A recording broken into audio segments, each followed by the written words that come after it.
কেন হজরত নূহ আলাইহিসসালামের নাম শুনলে পৃথিবীর সকল সাপ বিচ্ছু সবাই ভয় পেয়ে যায়?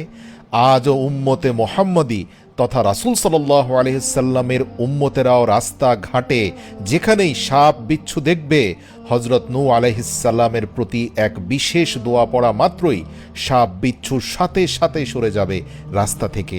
এটা পরীক্ষিত একটা আমল। প্রিয় দর্শক, এর পেছনে ইতিহাস আছে। কেন হজরত নূহ আলাইহিসসালামের নাম শুনলেই সাপ বিচ্ছুরা ভয় পেয়ে যায়?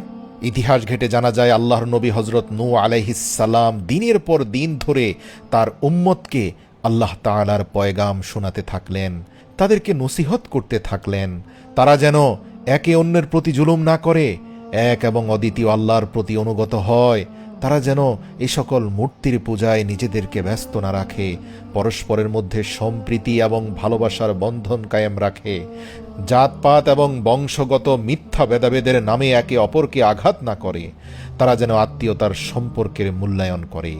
কিন্তু হজরত নূহ আলাইহিসসালামের কওম সর্বদাই তার সাথে ঠাট্টা বিদ্রূপ করতে লাগলো। কখনো কখনো তারা হজরত নূহ আলাইহিসসালামের উপর এত বেশি পাথর ছুঁড়ে মারত যে হজরত নূহ আলাইহিসসালাম কয়েকদিন পর্যন্ত পাথরের স্তূপের নিচে চাপা পড়ে থাকতেন। তারপর দুই একদিন পর যখন তার জ্ঞান ফিরে আসত, একটু একটু করে তিনি পাথরের নিচ থেকে নিজের শরীরকে বের করে নিয়ে আসতেন এবং সুস্থ হওয়ার পর পুনরায় আল্লাহ তাআলার দ্বীনের দাওয়াত দেওয়া শুরু করতেন।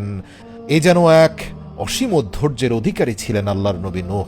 এইভাবে 950 বছর পার হয়ে গেল। সবশেষে আল্লাহর নবী হজরত নূহ আলাইহিসসালাম দুহাত তুলে আল্লাহর কাছে দোয়া করলেন।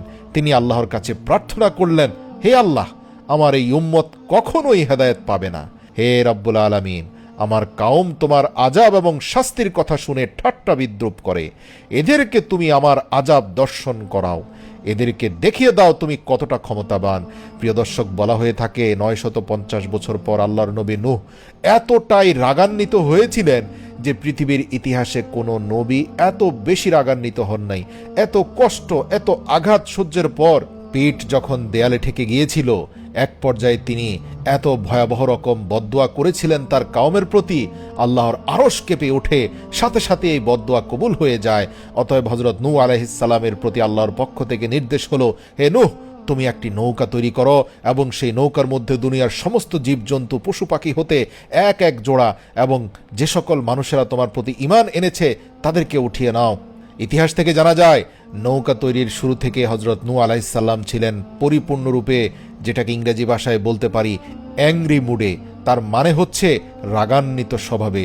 আল্লাহর নবী নূহর চেহারা থেকে সেই 950 বছরের ধৈর্য সহ্য সব হারিয়ে গিয়েছিল। তিনি প্রচণ্ড রকম রাগান্বিত ছিলেন।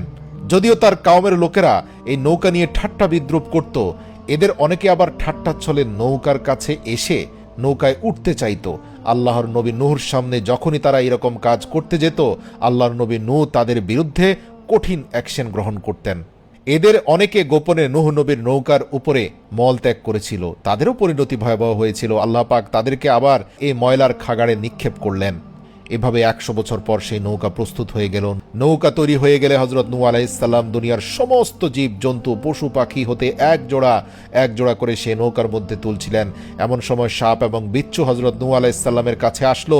হজরত নূহ আলাইহিসসালাম যেহেতু তখন খুব রাগান্বিত ছিলেন, তখন তাদেরকে বললেন, দূর হয়ে যাও, তোমরা মানুষকে কষ্ট দিয়ে থাকো, তোমাদের জন্য আমার নৌকায় কোনো স্থান নেই। তারা করুণ স্বরে বলল, হে আল্লাহর নবী, আমাদেরকেও আপনার এই সকল প্রাণীদের মধ্যে শামিল করে নিন।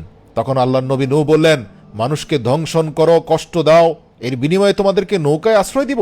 তখন সাপ এবং বিচ্ছু কেঁদে কেঁদে আল্লাহর নবী হজরত নূহ আলাইহিসসালামের কাছে ফরিয়াদ করতে লাগলো, হে আল্লাহর নবী, আজ আমরা অসহায়, আমরা জেনে গিয়েছি মহান প্রভুর তরফ থেকে এক বিশেষ আযাব আসছে।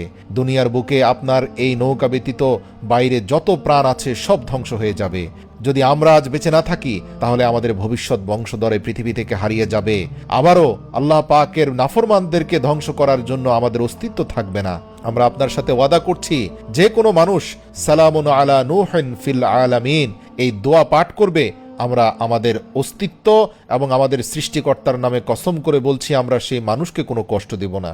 এই ওয়াদার পর আল্লাহর নবী নূহ আলাইহিস সালাম সাপ এবং বিচ্ছুর এক জোড়াকেও নৌকায় তুলে নিলেন। সেই বিশাল নৌকার মধ্যে যে সকল মানুষ সাওয়ার হয়েছিল, যত জীবজন্তু পশু পাখি সাওয়ার হয়েছিল, তারা ব্যতীত জমিনের বাকি সমস্ত প্রাণী আল্লাহর সেই আজাব মহাপ্লাবনে ধ্বংস হয়ে গেল।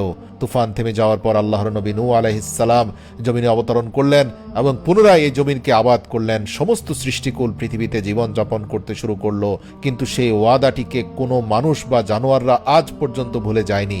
এবং আল্লাহ তাআলার কোরআনুল কারিমে সূরা সাফফাত এর ৭৯ নম্বর আয়াতে এই দোয়াটিকে সংরক্ষণ করে রাখলেন আল্লাহ তাআলা। সেখানে বলা হয়েছে সালামুন আলা নূহিন ফিল আলামিন। এই আয়াতের সঠিক অর্থ হচ্ছে শান্তি বর্ষিত হোক হযরত নূহ আলাইহিস সালাম ও তার বংশধরগণের উপর। আজও যখন কোনো মানুষ যদি বন জঙ্গল অথবা কোনো নির্জন প্রান্তরে কোনো সাপ বিচ্ছুর আতঙ্কে থাকে, তারা যদি চায় যে সাপ বিচ্ছু হাত থেকে তারা রক্ষা পাবে, তখনই এই সকল হিংস্র জন্তু জানোয়ারের মুখোমুখি হওয়া থেকে নিজেকে রক্ষা করতে একবার শুধু দিল থেকে পড়বে সালামুন আলা নূহিন ফিল আলামিন। সাথে সাথে আল্লাহ পাক তাকে যাবতীয় বিচ্ছু, সাপ ও হিংস্র জন্তু জানোয়ারের হাত থেকে রক্ষা করবেন ইনশাআল্লাহ।